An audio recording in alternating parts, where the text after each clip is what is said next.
أشهر ساحر في الوطن العربي والعالم كريس المصري. نفسي ابقى زيك. الناس بتقولك انت ملبوس، طبعا انت ساحر. تيقن ان الموضوع بجد في حاجه فوق خفة يعني. بيعمل حاجات سحر يا جماعه، احنا مش واخدين بالنا. في ناس كتير مستتفهه شغل. في تريكس ناس اغمى عليك بجد واقع. انا جنبك وقدامك وعيني على ايدك مش شايفها. ايه ده؟ ايوه فاكر بختار. لا الكلام اللي بتقوله ده كبير. تخفي ايه يا حبيب قلبي؟ اخفي الاهرامات. ولأول مرة على بودكاست في الوطن العربي، أشهر ساحر في الوطن العربي والعالم. ومش هبالغ لما أقول في العالم، لأن هو خد جايزة ميرلين في السحر. إيه جايزة ميرلين دي؟ دي جايزة زي الأوسكار اللي بياخدها الممثلين. معايا النهاردة شخص على المستوى الشخصي قلب أبيض، على المستوى الفني عملاق، أسطورة في مجاله، إنفلونسر كما قال الكتاب. في الحتة بتاعته هو مؤثر في ناس كتير. مفيش حد ساحر لسه بيبدأ إلا واتفرج على فيديوهات كريس المصري وقال نفسي أبقى زيك. ازيك يا كريس؟ حبيبي علي، عامل ايه الاخبار؟ بص، قبل أي حاجة ايه؟ أنا عايز أطلب طبعا انا عيلتي اول ما عرفوا ان انا هطلع معاك في بودكاست قالوا لي اسالك سؤال: انت بتعرف تفك اعمال؟ يا نهار ابيض. بتكلم بجد والله. تعرف ان السؤال ده بتساله كل يوم وانا ماشي في الشارع بجد والله. يعني حد راكبه عفريت وحاجات بيقول لك فك ده لي العمل. كتير والله. في ناس تفك؟ لا ماليش دعوه بالكلام ده، أمال انا إيه؟ بتاع خفه يد. ده انا جايبك النهارده، ده انا لا. معايا لسته حاجات عايزين نعملها. عايزين نحقق، عايزين نكسب. لا مش انا والله. انا مبسوط ان انت معايا. انا مبسوط اكتر. انت مبسوط مش قوي يعني، عشان جابوا لي القهوه زياده وانا عايزها ساده يا عم؟ طب ايه يا جماعه؟ مش كنا قلنا هنعمل قهوه؟ طب اعمل لك قهوه تاني؟ ماشي. ولا اعمل فيها حاجه ولا هتسحر لنا القهوه؟ اخفيها ولا اعمل ايه؟ ما مش عجباني. تعرف تخفيها؟ طب تحدي يا جماعه، تعرف تخفيها؟ طب بص. ايه ده؟ ما إيه ده؟ بتختفي.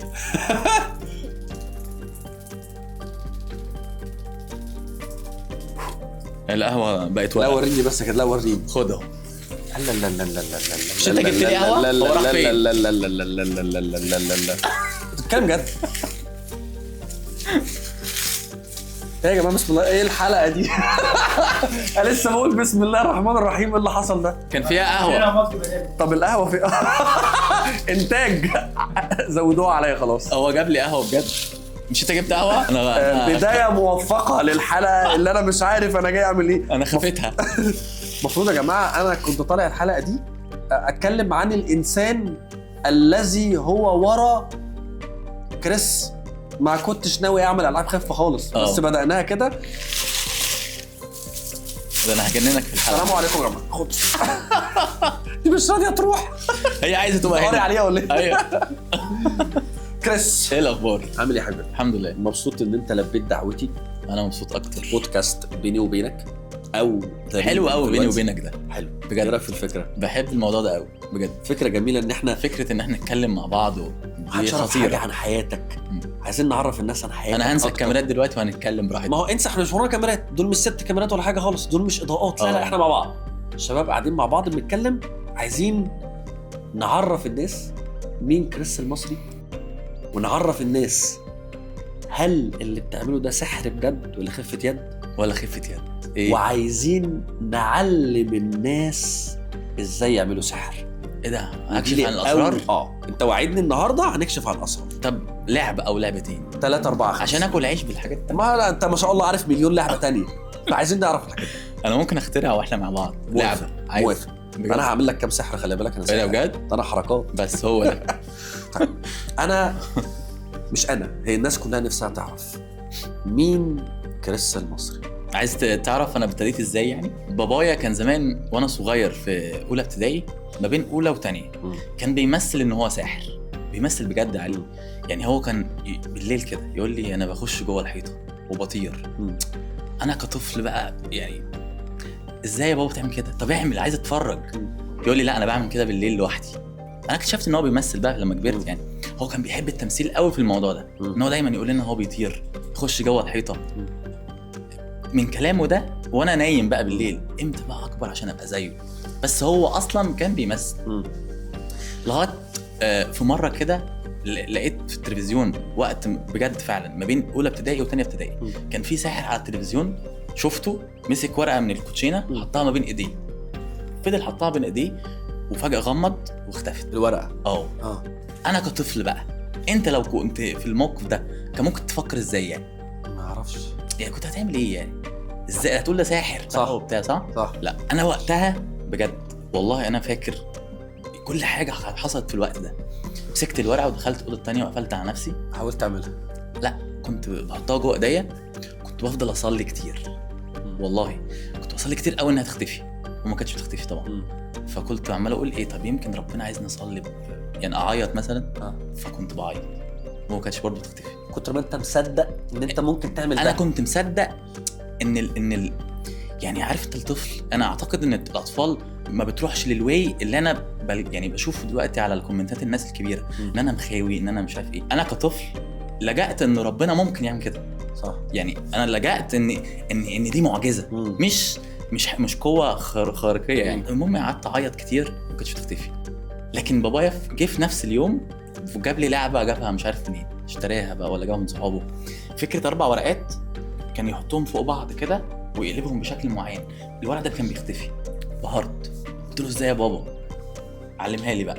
اكتشفت ان هي نص ونص وبتاع، نص مطبوع ونص لا. فقلت ايه ده، دي حلوه قوي. رحت بقى المدرسه، عملتها في الناس، عملتها في الاطفال. كنت انا في اولى ابتدائي، ما بين اولى وثانيه، عملتها فيهم كلهم. طبعا انا ما كنتش محبوب يعني، ما كنتش بعرف اتكلم مع الناس وبتاع.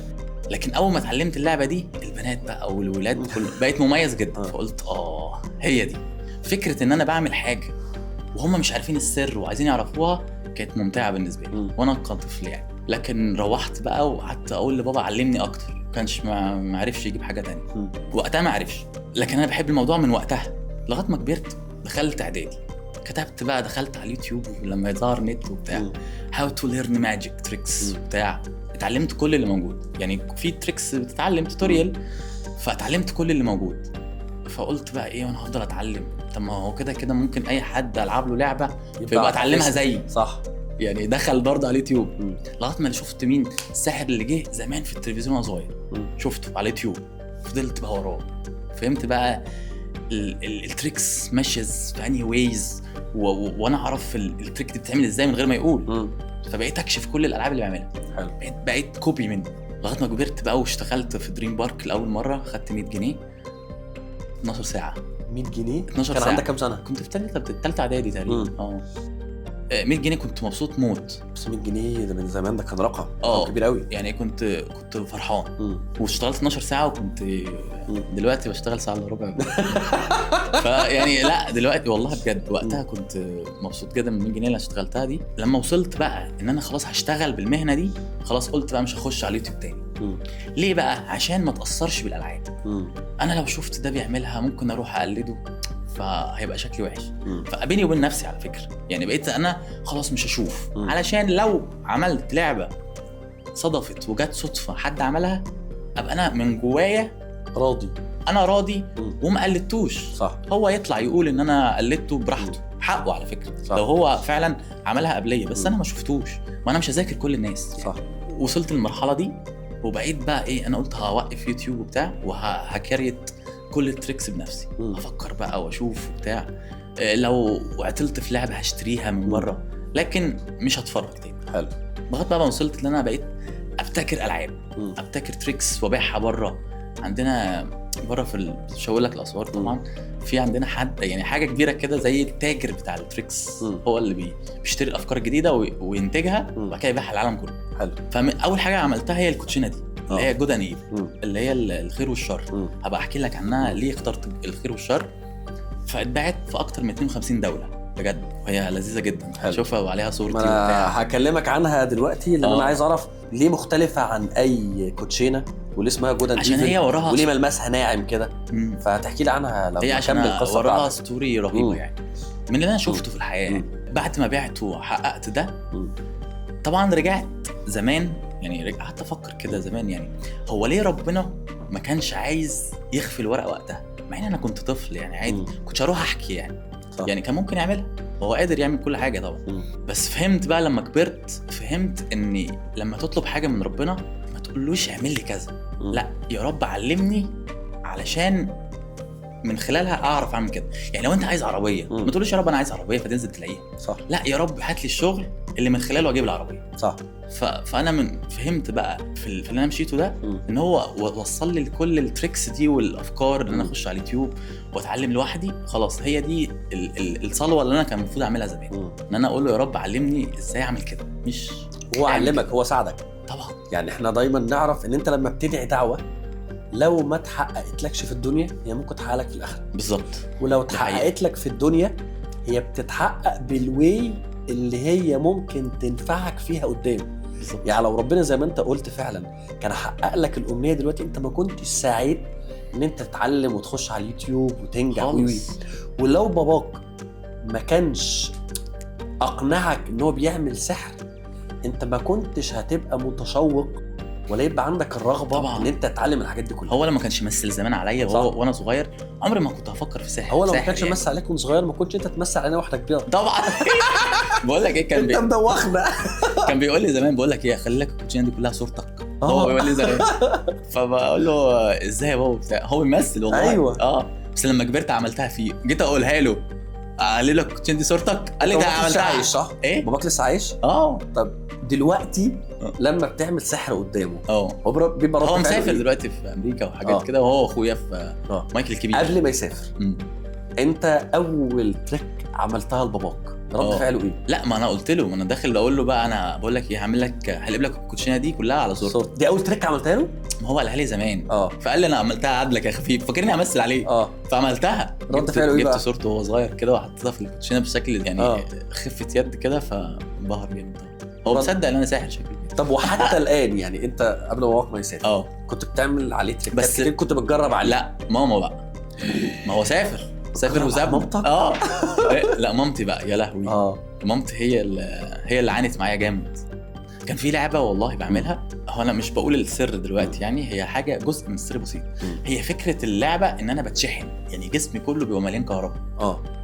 فاي حد يلمسني بيتكهرب كهرباء جامده جدا. طب انا دلوقتي لسه في التجربه، هجربها مين؟ حرام عليك. اخش جوه في الاوضه وهي نايمه، اصحى يا ماما المسي صباعي فتتكهرب كهرباء وتصوت. انا لو رحيم عملها فيا وربنا رميه من الشباك اقسم بالله. لا بس هي بجد عشان يكهربني. والله هي بجد الجرب فيها كل حاجه، كل تريكس. ارسم بقى لوحه عليها حمامه واقول لها انت شايفه الرسمه كويس؟ تقول لي فجاه الرسمه تطير تبقى حمامه حقيقيه. عشان كده فرحه مامتك بيك انا اول مره اشوفها كانت مش طبيعيه. يعني يا جماعه الناس اللي مش عارفه لما انا استلمت الجائزه كريس خد جايزه اسمها ميرلين. الجايزه دي اللي بيديها اشهر ساحر في العالم. رئيس الاتحاد رئيس الاتحاد كله يعني. عارف مثلا لما الفيفا رئيس اتحاد الفيفا مثلا تحت بقى كريستيانو وميسي وي هو ده الرئيس بتاعهم كلهم. جه مصر مخصوص فعلا. فانا كان اتوجه لي دعوه من كريس ورحت حضرت، واقفين بقى وبيكرموا وموضوع حفله كبيره وفي اوتيل وضخمه. وفجاه انا كان في واحده جنبي ما اعرفهاش، واول ما استلم الجائزه ولقيت بقى وزغروطه طويله بقول انت مين يا حاجه؟ انت مين؟ وبتزعق وبتعيط وبتتنطط وفرحانه. انا قلت مين الفان الجامده قوي دي اللي يعني مش مصدق مع ان في ناس كتير حضور. الحب اللي شفته انا في عقلي دي فان، دي واحده معجبه.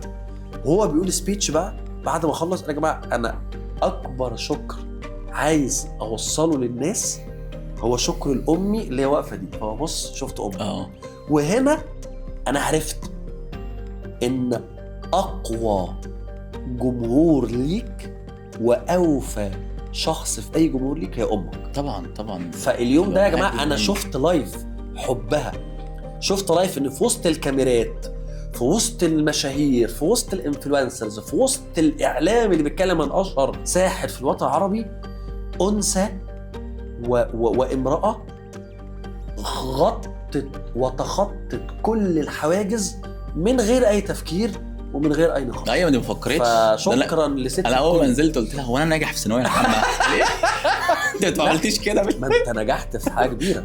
هو انت خدت جايزه مفيش حد في الوطن العربي خدها لسه. بس عندي سؤال، انت مين الساحر اللي انت يعني لما طلعت كده انت شايفه مثل اعلى ليك، كنت بتتفرج عليه وانت صغير، كنت بتحاول تقتدي هو بيه؟ ديفيد بلين هو اللي انا شفته وانا صغير. حلو. انت تعرف ان هو ممكن يكون يعني بعد ما وصلت في كذا ماجيشن ممكن يكون اشتروا الكوتشينه دي عشان يعني يجرب ممكن بيها. يكون هو كمان عايز جات له آه. جيفت من هي الدرجه دي مشهوره؟ اتعرفت جامد بتتباع في كل البلاد دلوقتي. دول كتير وراها صح؟ مش سبت قوي. مش قوي يعني. ما انت هي هتتباع بره، انا هتتباع بالدولار. انا باخد نسبه بس بسيطه منه. ديفيد كوبرفيلد بس هو اللي انت كريس انجل، ديفيد كوبرفيلد وديفيد بلين. ده اكتر. تعرف ديفيد بلين هو انا اكتر واحد اول شفته. ساحر اعرفه في حياتي هو كريس انجل فعلا هو ده اول واحد. انت تعرف ان توني حسيني لسه النهارده ممكن امبارح بالليل يعني بعد 12 شهر بعت لي فيديو لينك توني حسيني اللي هو رئيس الاتحاد اللي كرمك اللي جاي وكرمني بعت لي على الواتساب، بعت لي ان هو لسه مستلم كريس انجل مستلم الجايزه من 5 ايام. يعني انت خدتها قبليه؟ بس في حاجه هو هو معاه 6 هو استلم 6 يعني انت استلمت 6 قبليه. ايوه بالظبط كده. بس اقول لك حاجه مع كامل الاحترام، حبيبي احنا عندنا عقده الخواجه.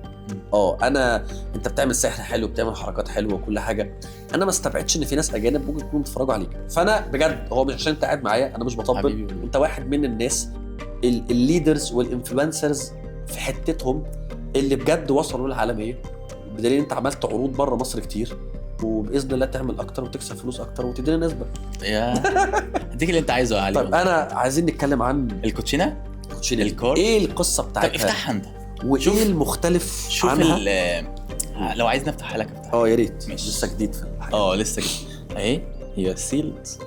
اصل انا اعرف الكوتشينه العاديه اللي هي لونها احمر من بره من ورا. بص لو تلاحظ ان الستيكر عليه اللوجو بتاعي كمان. هو نفتحها. ايوه اللوجو ده انا جاي لك دلوقتي. السلسله والحاجات دي انا جاي حتى موجوده هنا.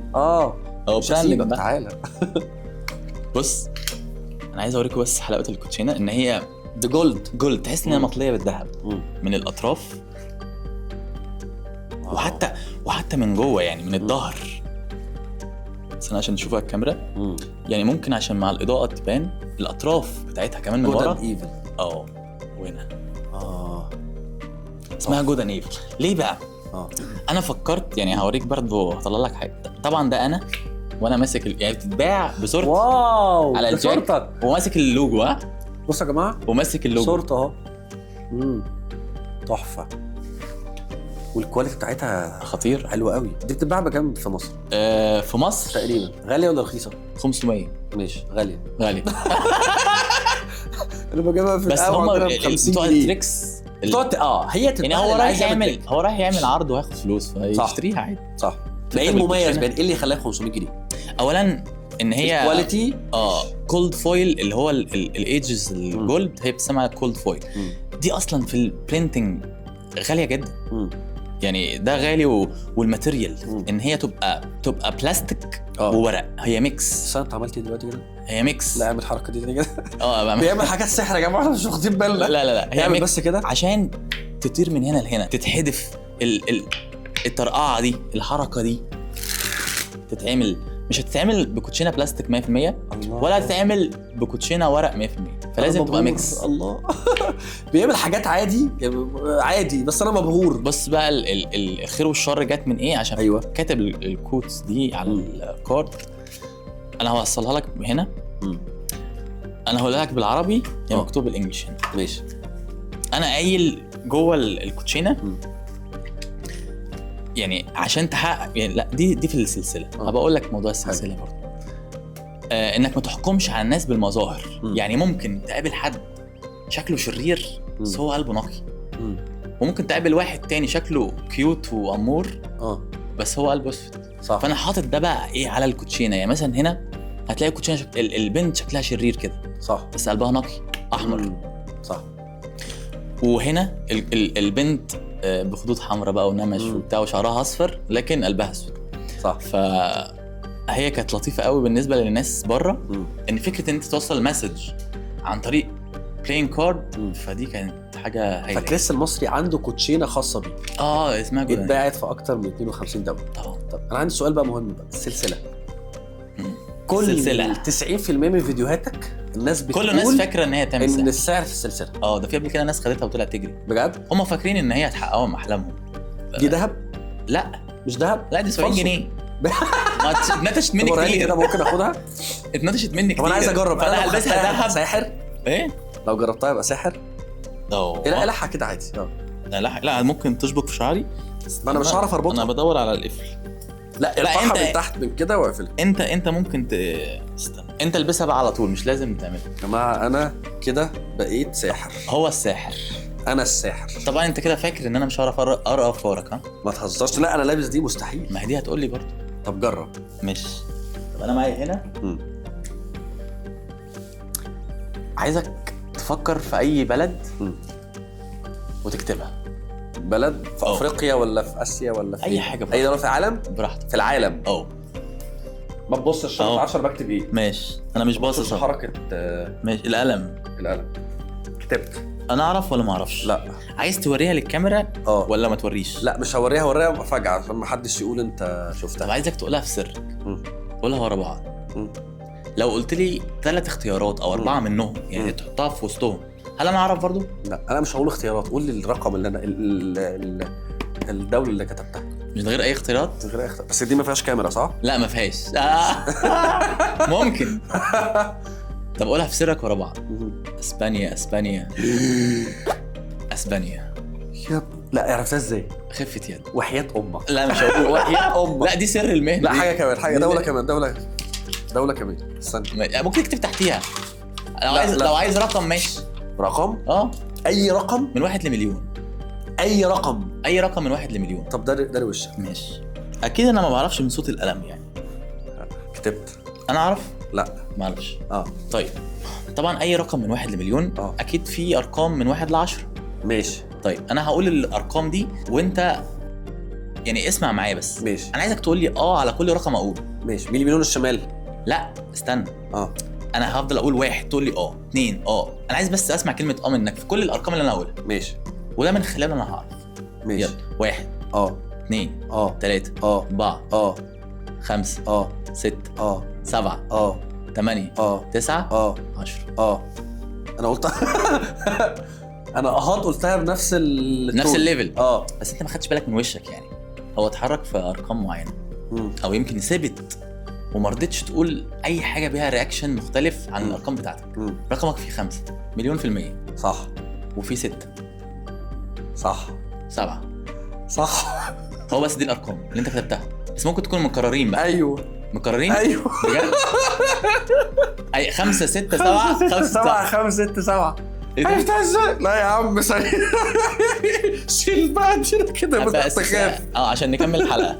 لا يا جماعه الموضوع ملوش علاقه بده خالص. مش بالسلسله. لا هم يخش في الكومنتات هيقول لك لما السلسله لسه موجوده في الحلقه. لا هي السلسله دي اصلا عارف دي بتوضح ايه؟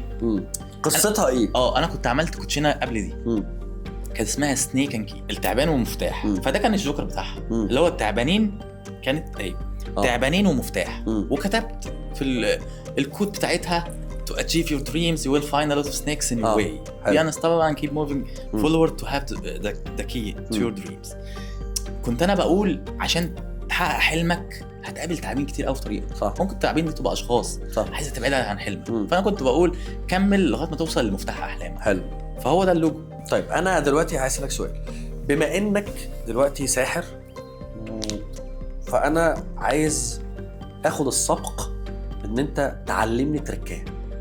تعلم الناس تركايه في السحر تبقى سهله. ومش هنعملها عشان نبوظ شغلك، لا هنعملها عشان اللي بيتفرج على الفيديو ده او بيتفرج على الحلقه يبقى مبسوط وهو بيهزر مع اصحابه، يهزر مع خطيبته، تهزر مع اصحابها. هي سهله. راعي ان انا يعني ايه على قدي في الحاجات دي. على قدك. ماشي. لا انت بتعرف تعمل برضه تريك. انا غلبان. يلا طيب بص.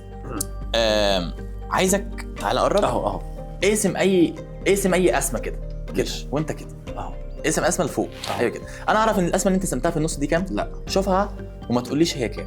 ماشي. وعايزك تقولها في سرك ورا بعض. شفتها. افضل قولها ورا بعض. 3 3 3. صح. حاول. ازاي؟ لا اعملها تاني. هقول لك تاني معلش. هقول لك السر. لا اعملها تاني هقفشها. انت تقفشها؟ هقفشها. طب هلخبطها جامد. اعملها تاني هقفشها. انا ما اعرفش اخترت ايه يعني. انا ما اعرفش انت بتقول ستوب فين اصلا. ماشي. طب يلا اسم اي اسم تاني. اي اسم براحتك.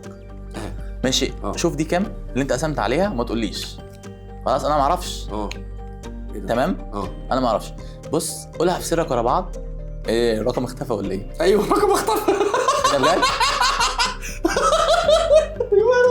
انت مش هتقول حاجه جوه. والله العظيم الرقم اختفى. ازاي؟ الكوتشينه كلها ورق كلها عاديه. ايوه عملتها ازاي؟ اقول لك سر. طيب عايز اعرف السر. سيبك من الورقه اختفت ولا لا لان كده كده الكوتشينه بتيجي معاها بلانك كور. يا جماعه انت هتعرفوا سحر دلوقتي سره. بص انا لما انا قلت لك اختار اي ورقه يعني تعالى نعتبرها دلوقتي. ماشي. انا قلت لك ايه؟ اختار اي ورقه. اقسم اي اسماء صح؟ وانا بقول لك اسم اي اسماء اقسم كده. انت قسمت اهو هتقسم تمام. انا برجع اقول لك ايه؟ شوف الورقه دي. بس بعمل ايه؟ بحط ايديا دي اللي هي دي. ايه ده؟ انت في ورقه تانية في ايدك. يس. يعني بيبقى في ورقه تانية اصلا جوه ايديا. انت بتحط الورقه اللي انت اوريدي شفتها فوق. يعني انا كده عارف كده الورقه اللي جوه كام. فانا بقول لك اول ما بتقسم بقول لك شوف الورقه اللي انت قلت عليها ستوب. خفت يدك يا جماعه. فانا وانا بقول لك شوفها. بس انا بجربها لك بقى كده. شوف هتعرف تخبي الورقه جوه. تعالى. هي يا جماعه اللعبه ان انت ازاي تخبي الورقه في ايدك. طب اعلمك حاجه تانية برضه. انت بقول لك خد ورقه. بقول انت بتقول لي اقسم. انا اروح بالمايك وارجع تاني. اقسم اهو. تمام. فبقول لك قسمتها. حط بقى اللي في ايديك. شوف الورقه دي شوف الورقه دي وما تقوليش عليها. صح. شوفها 3 اوبا يا اسطى انا بقيت ساحر. بس برضو يعني هي محتاجه تمرين طبعا. ان انت ازاي تاخد دي من غير ما حد يشوفها. طبعا انا بقيت سريع جدا فيها.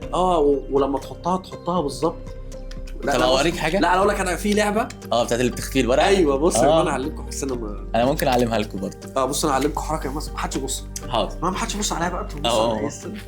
ما تبصش والنبي سيبني احس ان انا ساحر. بصوا اهي مفيش حاجه. بصوا ايه ده؟ اوبا. ظهرتها. ده عمل سحر بجد. لا عيب عليك. السلسله السلسله تحت الهدوم. ودي برضو خفة يد جامدة جدا ان انا برضو ان انا اغير الورقة. يعني مش شايفينها كده دي كده ايديا ما فيهاش حاجة. يعني هعمل بس كده من بعيد يعني هعمل كده. بقت 3. بس بسرعة جدا بقى. بقت اللون. انا بعمل ايه؟ بزق ايدي لفوق وباخد التانية من تحتيها وبطلع بالتانية لتحت. صح. يعني كده. بسرعة جدا مع خفة. وكمان ممكن اعمل حاجة تانية اصلا. ان انا اعمل كده واخد التانية في ايديا. انا خدتها خلاص زي ما قلت لك في الاول وحطها. يعني كده انا خدتها. خدت اللي تحتيها. متخيل تدريب الموضوع. انا جنبك وقدامك وعيني على ايدك مش شايفها. ودي كمان صعبة. هل لان ايدك كبيرة ولا دي صعبة جدا. ده انا اغير ورقة بالسناب. خفة يد. كله خفة يد يا جماعه. انت لما تقعد مع كريس بجد انا مبهور. وفي نفس الوقت تتيقن ان الموضوع بجد في حاجه فوق. خفة يد اصلا.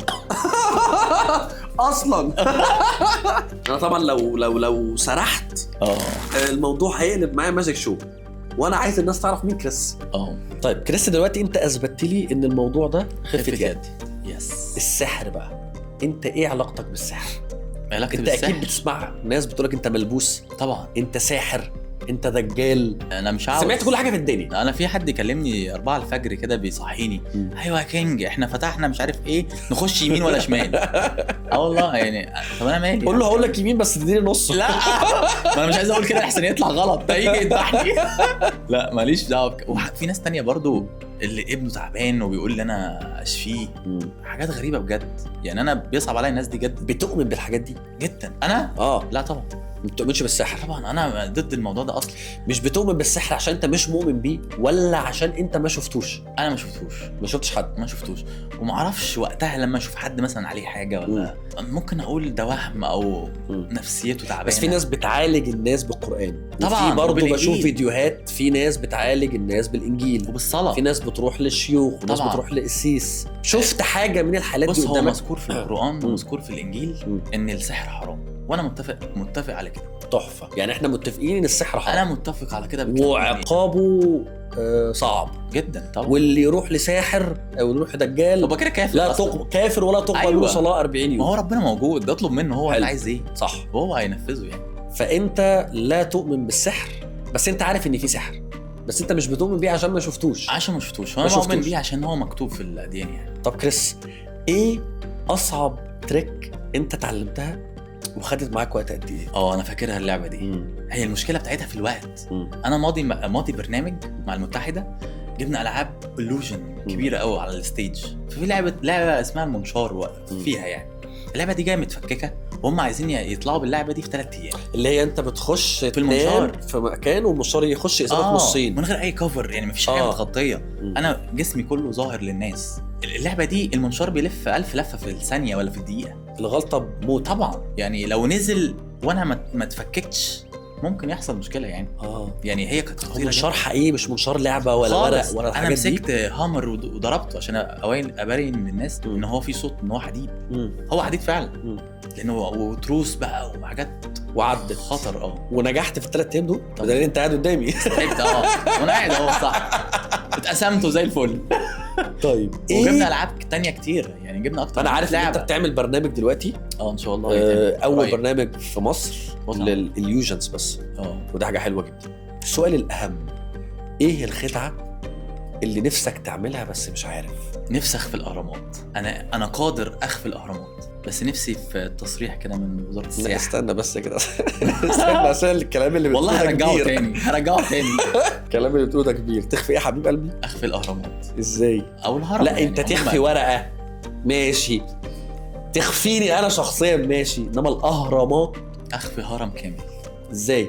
لو احنا في الزاويه بتاعت البانوراما اللي هم ال3 اخفيهم ال3 عادي. ازاي؟ تريك. طب ولو فشلت هتحبس. طب ولو نجحت تاني؟ على فكره الموضوع ده هيبقى لمصر دعايه حلوه قوي. يعني انت فاكر من تقريبا اسبوعين مستر بيست جه؟ طبعا العالم كله اتقلب. يعني 150 مليون مشاهده تقريبا في اقل من 3-4 ايام، والناس كلها عرفت الموضوع ده. تخيل لما تخفي الاهرامات. طب سؤال، هتخفيه فيديو ولا ممكن ناس تبقى لايف موجوده؟ لايف يعني نعمل ستيج زي ايفنت كبير ونخفي الاهرامات. ديفيد كوبرفيلد عملها لما خفى تمثال حريه. كان ستيج ومسرح وستار. طب يا جماعه، طب ما تساعدوا كريس بجد يا جماعه. رساله الى وزاره السياحه، رساله الى كل المسؤولين. الساحر العالمي ده عايز يخفي الاهرامات وهيرجعها تاني. طبعا. بس هتعمل فيديو حلو. الفيديو ده انا متاكد ان هيلف العالم، لان عجيبه من عجائب الدنيا السبعه هتختفي وتظهر تاني. بس انا دلوقتي بس هي تريك. هي تريك مش حقيقي. فجماعه لو هتخفي اكون حاضر معاك طبعا. انا من طريق المنصه بتاعتي فاهم. ولو هتاخد فلوس لو عايز تطلع فوق الهرم وتخفيني وهتظهر تاني، اقول لك حاجه عشان انت تشهد على الموضوع. تعرف ان انا بجد من امنيات حياتي نفسي احققها نطلع فوق الهرم بجد والله العظيم. زمان كان طلوع هرم عادي. تعرف الموضوع ده لحد ما جرم خلاص بقى. وفي ناس يوتيوبرز جم وكانوا بيدوا مثلا فلوس لحد من الليجل، وكانوا بيطلعوا شفت الموضوع وينزلوا، كانوا بيتحبسوا واتمنعوا من دخول مصر. في يوتيوبر مشهور جدا. لو رجعوا الحكايه دي ان احنا نعمل كده صعب. هم خايفين علينا طبعا. يعني هم خايفين ان حد يطلع. برضو الهرم عجيبه فاهم. ممكن واحد يتزحلق شكرا طبعا. باي باي. اللي اتزحلق مات طبعا فاهم. زائد ان هو برضو عوامل التعريه وان الناس بتطلع وتنزل، الموضوع هيبقى صعب برضو. ممكن طبعا يقع. والنزول رهيب. نزول صعب. انا عارف ان الطلوع سهل لكن النزول صعب جدا. لان انت فوق شايف بقى شايف المنظر من فوق. طيب ايه اكتر مره عملت فيها تركايه وحسيت بالاحراج؟ يعني مثلا فشلت او ما عرفتش تعملها صح. هل حصلت معاك موقف زي ده؟ اكيد في البدايات. دلوقتي انت اعتقد انت بقيت فاهم ازاي تخرج من اللعبه طبعا. انما دلوقتي والله صدقني، هل عملت مره حاجه وما نجحتش مثلا؟ ما اعرفش اعمل كده. يعني انا من موهبتي انا اصلا لما بتدرب على لعبه جديده انا بتدرب على انها لو فشلت انا هعمل ايه. دي اكتر حاجه بتدرب عليها. زي مثلا دلوقتي بتقول لي رقم مثلا، لو انا ما قلتلكش، لو انت ما عرفتش ان هو 5 6 7 ازاي تهرب من الموضوع؟ ازاي ههرب؟ طب تهرب ازاي؟ لو انا قلت لك مثلا عايز تعرف الاسرار 5 6 7 مثلا 5 6 7 لو انت ماشي. كان طلع غلط مثلا، لو انا قلت لك غلط طيب بجد ده كان هيحصل بجد. كنت انت هتلف ورقه وهتقول لي غلط. هقول لك ما انا عارف ان هي غلط. انا ما بقولش الحقيقه دايما، لان انا ساحر كده كده. فبعد اذنك هات الورقه، فانا هطبقها وهعمل كده. وهفتح، هتتغير للي انا قلته، وانت اللي كاتب. هتنبهر ولا لا؟ هتغير. ايه ده ايه اصلا اللي انت بتقوله ده؟ يعني هتغير بجد؟ ايوه. طب هتعملها ازاي؟ ما انا بتدرب على البديل، ان يكون معايا البديل، يكون معاك ورقه ثانيه مثلا فيها الرقم، فلما تحطها تبدل الاثنين ببعض فتيجي. بس ازاي هبدلها بنفس الخط ونفس الكتابه ونفس اسبانيا؟ صح. ما دي برضو انت كتبت تحت اسبانيا. موضوع كبير، موضوع طبعًا. علم. طبعا. انت اتدربت قد ايه لحد ما تبقى من وجهه نظرك الشخصيه شايف ان انت ساحر؟ كتير قوي بجد. الموضوع مربح؟ هو ممتع ومربح. سؤالي ما تهربش من السؤال. والله مش موضوع مربح. صدقني الفلوس دي بالنسبه لي مش هي الواي ان انا بجري عليه. ما كان ممكن اطلع اي حاجه تاني عادي. يعني بعرف اعمل حاجات كتير والله، بس التريكس انا بعشق فكره ان واحد يبقى مبهور. يا عم انبهر ومش عايز فلوس منك، بس انا عايزك تبقى مبهور. بس طبعا بكسب. يعني سؤال، بتكسب طبعا. سؤال، يعني ليه ما اكسبش؟ اكبر مبلغ خدته من شو انت عملته؟ انا هقوله. ايوه. انا الحلقه بتاعتي دي هي عباره عن تصريحات تعرض لاول مره. ما انت عايز ايه؟ مش هسيبك مش هسيبك، لا ما تخافش. بص، هو انا في الطبيعي ما باخدش الرقم ده. بس حصل موقف كان برايفت شو. كان في تحدي. يعني في البرايفت شو كان في تحدي من حد كده. هو قال لي بقول لك ايه، انا خد الشيك اهو، لو قلت لي انا بفكر في رقم كام او في جيبي كام هديك اللي انت عايزه. وكتب لي الشيك وبتاع. انا مش عارف $100,000 $200,000. $100,000. استنى $100,000 او $200,000. انت مش فاكر الرقم؟ مش فاكر يعني كنت فرق. لا، هو قال لي $100,000. هو قال لي اكتب اللي انت عايزه، 100,000 200,000 كده. فانت كتبت كام؟ انا كده اخدته وسبته فاضي. يعني اخدته فاضي. خدت الشيك على بياض. فقال لي كام؟ قلت له 77. هو فكر في 77. من 1 ل100. قال لي حقك خده كده. ادهولك كده. ادهوني عادي. ممكن اعرف رقم الراجل ده؟ لا. او الشو ده فين؟ يعني مش فارق معاه 100 او $200. رجعت له تاني يا جماعه عشان الضرايب. الضرايب لا مع الفلوس. لا. نفس الراجل جاب ماجيشن من بره، ساحر امريكي وبتاع، فكان مديله رقم مهول يعني. والشخص ده بيجي يعمل لعبه واحده ويمشي. طب ليه؟ فانت حبيت ان انت نفس الليفل بتاعه، انا مش اقل منك كتير طبعا. فانا لازم اخد نفس الرقم بتاعي.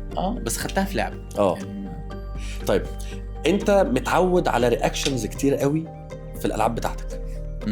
ايه اغرب رياكشن انت شفته؟ بعيدا عن الناس اللي اغمى عليها، في تريكس ناس اغمى عليها يعني بجد. وقعت بنت زمان كنت في الجامعه. رحت جامعه كده عشان اعمل تراكت في وسط الناس وكده.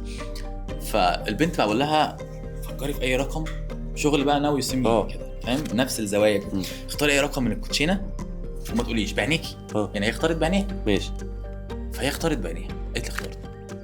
قلت لها ماشي، قولي في سرك ورا بعض. قلت لها 8 8 8 8. عملت كده بس برقت. برقت وابتدى عينيها تدمع. عمر عمل كده وتفضل تعيط. انا مش فاهم حاجه.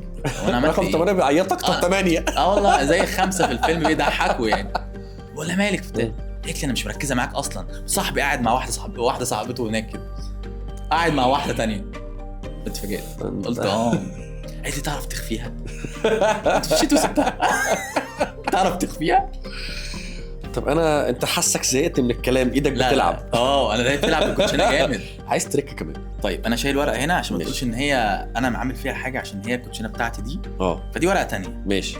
عايزك تفكر في اي حاجه بتحبها من الاكسسوارز اللي بتلبسها يعني. بص، هو انا ريجولاري مش بلبس غير ساعه. يعني ساعه؟ عايز تغير رايك؟ لا ساعه. طيب ركز في الورقه دي. ايه ده بقت ساعه عالي وفاضيه منها. خد ساعه حقيقيه.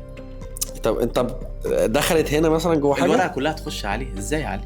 دي لو دخلت تبقى سحر بجد. طب استنى. ممكن افكها؟ فك بجد. هي مش هتتفك اصلا، صعبه جدا. يعني ساعه بجد يا جماعه، ساعه بجد. طب ازاي الورقه راحت فين بقى؟ انا جالي صداع بجد، جالي صداع. طيب كريس، انا دلوقتي عايز اتعلم سحر. في ناس كتير نفسها تبقى زي كريس المصري. هل في طريقه ان اتعلم فيها اكبر قدر ممكن من الماجيك؟ طبعا. انا عملت الفتره اللي فاتت عليه ماجيك بوكس. حلو. ده بيعلمك اكتر من 20 لعبه. انا كاتب عليه كده، لكن هو جواه 12 قطعه. كل قطعه بتعلمك اكتر من حلو، فتتعلم 20 لعبه. وري البوكس كده. هو ده ماجيك بوكس، ده في اول ماجيك بوكس في الوطن العربي. افتحه كده. الشنطه بتاعت الكريس ستور اللي بنبيع عليها. انا عاجب يا ربي على اللذاذه. بص عامل ازاي.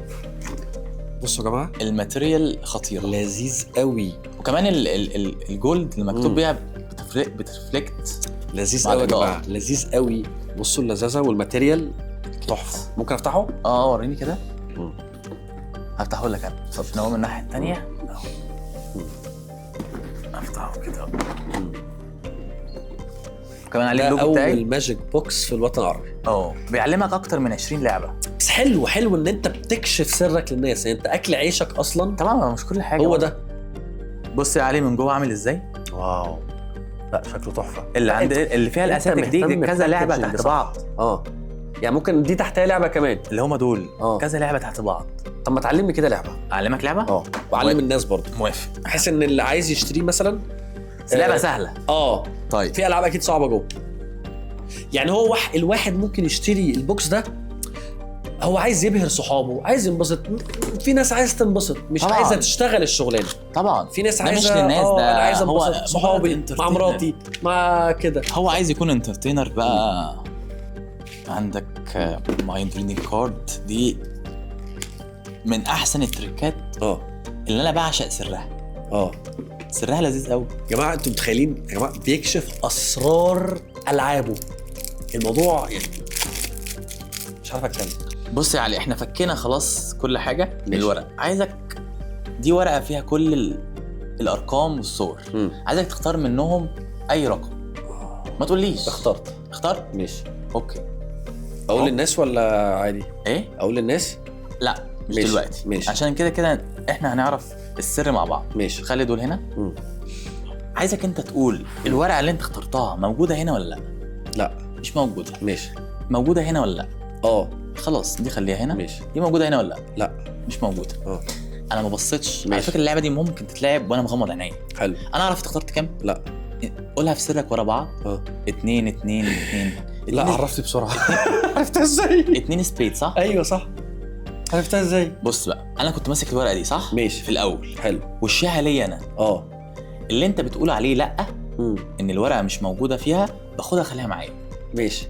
انت قلت 2 لا. هو كل الكروت دي كلها هم 2 لا بس. بمسك دي هنا.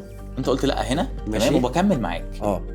فكل الفتحات دي بتبين لي انت اخترت ايه. يعني اول واحده لا بينت لي 2 بس. 2 بس وفي بنت. في بنت في بنت و2 لا. ايوه. لما اوصل للي انت هتقول عليه لا تاني واحده خلاص هتبين لي انت اخترت ايه.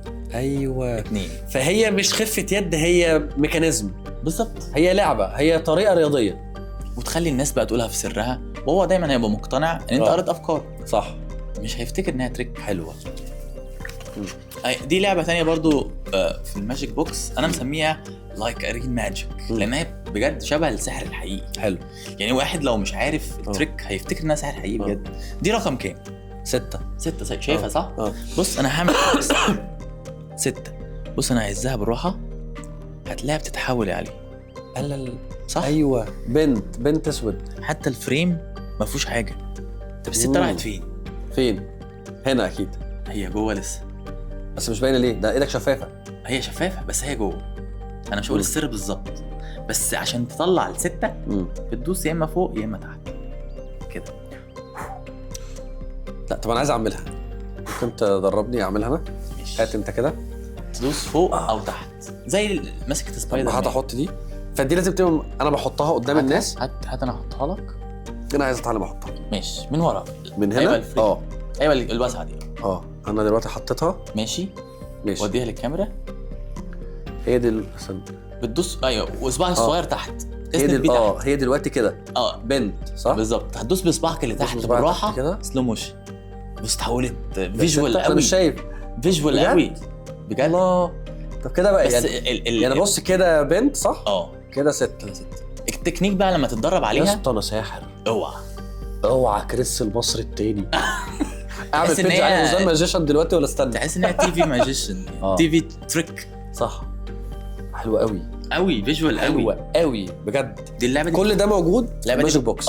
اللعبه دي بتخض جدا.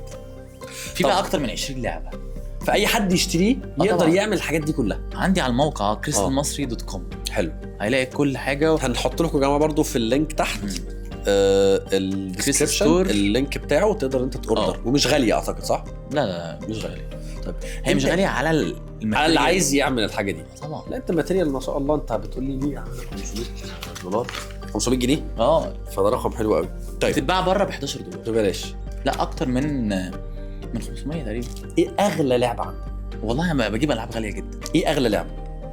تقريبا almost $10,000. $10,000 لعبه واحده بس. طبعا مش هقول عليها عشان هي المفروض تبان قدام الناس ان هي حاجه عاديه. هي لعبه صغيره، مش حاجه ضخمه كبيره ما تحسش ان هي جهاز مثلا. لا خالص، حاجه صغيره.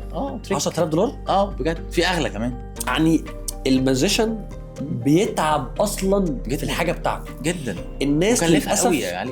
الناس مستتفهه الموضوع. يعني الناس شايفه ان يا جماعه ده الموضوع تافه، الموضوع عادي، الموضوع خالص. لا، فالموضوع بجد عشان توصل لمرحله انت تكسب فلوس من الشو بتاعك، فانت بتتعب وبتصرف على شغلك جدا. طيب سؤال، في ناس كتير مستتفهه شغلك ان انا ساحر وماجيشن وبتعمل شو، ترد عليهم تقول لهم ايه؟ المهنه دي صعبه جدا بجد، يعني محتاجه تفكير كل شويه يعني انا شايف ان هي دي مهمه جدا.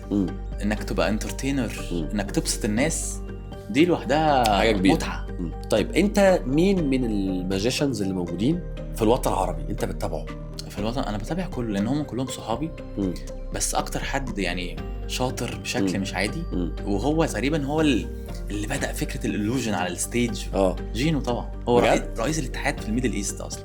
حلو. جينو ده حد عظيم جدا بجد، وهو كمان اللي رشحني ان انا اخد الميرلين. يعني هو بص، انت متخيل المنتل بتاعه ان هو رشحني ان انا فعلا موست بوبولار ماجيشن ان ميدل ايست. يعني انا اشهر ساحر في الوطن العربي وهو موجود. صح، انت متخيل؟ يعني جاب توني حسين عشان يديني الجايزه دي. جوه طبعا. طب انت ويلنج ان انت تاخد ميرلين المره الثانيه؟ يعني هل بتسعى لده؟ طبعا. احساسك ايه لما اكلمك؟ هاخدها يعني توني حسين لما اكلمك كده وقال لك بقول لك ايه، تعالى انا هديك الجايزه، احساسك كان عامل ازاي؟ متعه بجد.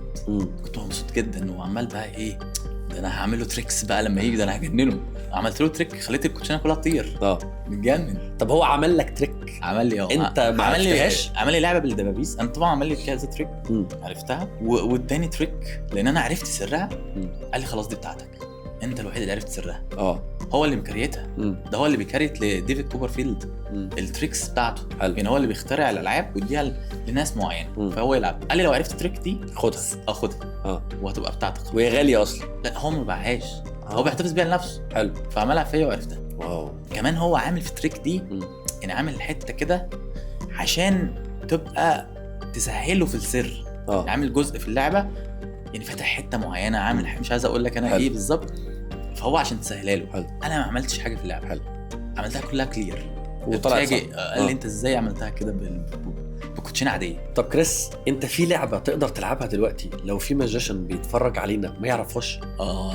انا شايف الالعاب دي تخليها في التوب سيكريت كده. بعملها على الستيج في حاجات كتير قوي بيبقى لها كوبي رايت. ما حدش ينفع يشوفها. عشان بس ما تتقلدش وبتاع. طب انا هعمل لك لعبه صعبه دلوقتي. ماشي. كمان عايز اقول لكم بس حاجه، يعني الالعاب دي احنا مش متفقين عليها خالص. انا زيكم بنبهر، انا مبسوط. اختار اي 4 ورقات خليهم معاك. 1 2 3 اهو ماشي. بس اتاكد منهم، اللي عايز تشوفهم شوفهم، اللي عايز تغيرهم غيرهم براحتك. ماشي. عايز تغيرهم ولا لا؟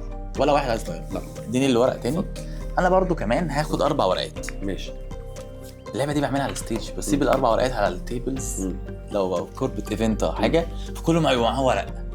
لخبطهم ما تشوفهمش تاني بقى يا علي، خليهم كده. طلع ايدك بره، طلع ايدك بره، لا ما تشوفهمش، يعني وشهم لتحت كده زي ماشي. يلا لخبط من غير ما تشوف اي حاجه.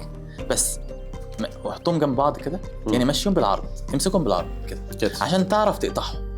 اقطعهم؟ هتقطع ال4 مع بعض. تعرف؟ ايوه كده. استنى حاول تنتش اول واحده بس ود وشهم لتحت. ايوه كده. تقولش الكاميرا بس تشوفه. ماشي.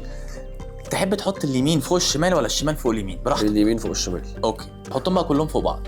ماشي ايوه كده تمام. بص، خد 3 ورقات من فوق وحطهم في النص، في اي مكان في النص. ماشي. تمام. خد اي ورق، خد الورقه من اللي فوق دي من غير ما تشوفها، حطها في جيبك. ماشي اهو. ماشي. وانا هاخد ورقه برضه احطها في جيبي. ايوه حطها في جيبي. ايوه كده. وانا خدت ورقه احطها في جيبي. بص دلوقتي براحتك انت. تحب تختار ورقه ولا 2 ولا 3؟ براحتك. ورقه حطها في النص. ماشي اهو. في النص في النص. ماشي. حطها في النص. تحب ورقتين ولا ورقه؟ براحتك. ورقتين. حطهم في النص اهو. ماشي. وريني الورق بقى قدامي. وشه ليا انا. اهو. ارقام مختلفه صح؟ كذا رقم صح. بس نزلهم تاني. ايوه كده. انا ما اعرفش. تحب تبدل معايا من فوق ورقه ولا 2 ولا 3؟ 3. خد. ايوه. حط دول في النص وانا هحط دول في النص. احط في النص. ماشي كده. الورق متلخبط، مستحيل يبقى شبه بعض. صح. زمان كنا لما بنيجي يعني نخرج مع حبايبنا فكنا بنعمل فكره الورده اللي هي بتحبني ما بتحبنيش، بتحبني ما بتحبنيش. حلو. فاول ورقه انت هتقول بتحبني تحطها تحت. وترمي اول ورقه من فوق. ما بتحبنيش. ما بتحبنيش. بتحبني. يلا كيب جوين. بتحبني. ما بتحبنيش. بتحبني. لغايه ما يبقى معاك ورقه. بتحبني. ما بتحبنيش. ارمي اول ورقه. بتحبنيش. احنا بدلنا مع بعض. وعملنا ميكس. ايوه. مستحيل يبقى ده النص اللي انت قطعته. مستحيل. شوفوا كده عندك كده. لا تهزرش. استنى. وانا برضو معايا نص. يا ابن اللذينه. نفس النص بس ايه. يا ابن اللذينه. يا جماعه الناس ورا الكاميرا ما مخضوضه. ايه ده؟ انت لخبطت براحتك. يا ابن اللذينه. وبدلنا مع بعض. قلت 3 ورقات. شاطر قوي. انا بحاول استغرب ازاي. كريس انت شايف نفسك انفلونسر مؤثر؟ والله يا علي انا مش عارف بالظبط انا مؤثر ولا لا، بس انا هدفي بجد في كل فيديوز بطلعها بقول في الاخر خليكم فاكرين ان انا هدفي انك تكون مبسوط. فده بجد هدفي، ان الناس تتفرج وتبقى مبسوطه، واللي جاي اصلا دافع تيكتس عشان يتفرج عليا في الشوز بتاعتي بيبقى جاي عشان يتبسط بجد. يعني الشو بتاعي فيه ضحك، فيه رياكشنز، في حاجات هيفتكر ان انا ساحر بس انا مش ساحر طبعا. فهو طالع مبسوط. فده كل هدفي. تأثيرك عليهم ان انت بتانترتين. انا ببسطهم. انا عايزهم يكونوا يخرجوا بره المود بتاعهم طبعا. بدليل ان شخص بيقوم من بيته ويجي يدفع تيكت عشان يجي يتفرج عليك، فهو انت مؤثر بالنسبه له. بالظبط. زي دي وجهه نظري برضو. الناس اللي عايز تبقى ماجيشنز طبعا، عايز تبقى سحرة، عملت لهم الماجيك بوكس ده عشان يتعلموا. بالظبط. وممكن يطلعوا احسن مني في الاخر. انا عندي يعني انا هبسط جدا على فكره. انا لما بروح ايفنت وحد يجي يعمل تريك انا ببقى مستمتع جدا. بس سيب الناس اللي حواليا. طبعا الناس اللي حواليا عايزين يقولوا ان هو انا اجمد. لا سيبه يلعب. صح. انا مبسوط بيه جدا. وحتى الكوربت ايفنتس اللي انا بروحها والشركه تدفع فلوس عشان اجي اعمل عرض، هم جايبيني ليه؟ عشان يبسطوا الناس. صح. عشان الناس تتبسط في الشو يعني. بص يا كريس، انا المفروض واجب عليا دلوقتي ان انا انهي الحلقه ان خلاص الحلقه عدت الساعه وانا قاعد مبسوط معاك قوي قوي قوي. انا ما حسيتش بيها. فالناس برضو عايزه تتفرج على تريكس. انا متاكد هو بيقول لك انت قفلت الحلقه ليه يا عم؟ فنلعب شويه تريكس مع بعض قبل ما نقفل الحلقه. الناس بقى تقعد تتفرج على تريكس بس. سايب لكم بقيه الحلقه تريكس بس. الكوتشينه بتبقى كام ورقه عارف؟ 52. طب انت عندك علم يعني ان ال 52 دي عدد اسابيع السنه؟ الكوتشينه دي ليها علم كبير يعني. فعايزك تختار اي شكل من الاشكال بتاعتها. بتاعت الكوتشينه اخترت ايه؟ هارت عشان قلب. طيب بص انا هفضل ادوس كده. هتلاقي الكوتشينه عماله تقل. ايه ده؟ وما تروحش في الكم ولا في اي كورديون. بقى شبه كورديون. كلها اختفت ما عدا القلب، ما عدا القلوب كلها. يا ابن اللذينه. القلوب. طب انا عرفت ان انت تختار قلب. وكمان الكوتشينه راحت فين؟ انا كنت ماسك كوتشينه كبيره. راحت فين؟ مطاط. ايه مطاط ولا انت بقى هتمسكها كده؟ ما كنت بلعب بيها فتحناها في الاول الحلقه. مشكله انت اللي قاعده معاك بتجيب الكوتشينه بقت ورايا هي قاعدك بتجيب صداع. مشكله انت بتبقى قاعد بتتفرج عليه انت عايز هو بيعملها ازاي؟ ايه ده؟ فبتصدع يعني. في ناس بتستمتع، انا بصدع بجد والله العظيم. شغلانتك صعبه بجد والله العظيم. كريس انا مش عايز البودكاست يخلص حبيبي. شكرا انا مبسوط جدا. رغبتي. رمضان كريم علينا وعليك. رمضان كريم. وباذن الله اشوفك تاني انجح وانجح وانجح وانجح والمره دي انا مش هنهي الحلقه، انهي انت بقى الحلقه معانا. خليكم فاكرين ان انا هدفي انك تكون مبسوط من اللي انا بعمله، ومفيش سحر من اللي انا بعمله، هو مجرد فن اسمه فن الخداع. وكل سنه وانتم طيبين ورمضان كريم جديد.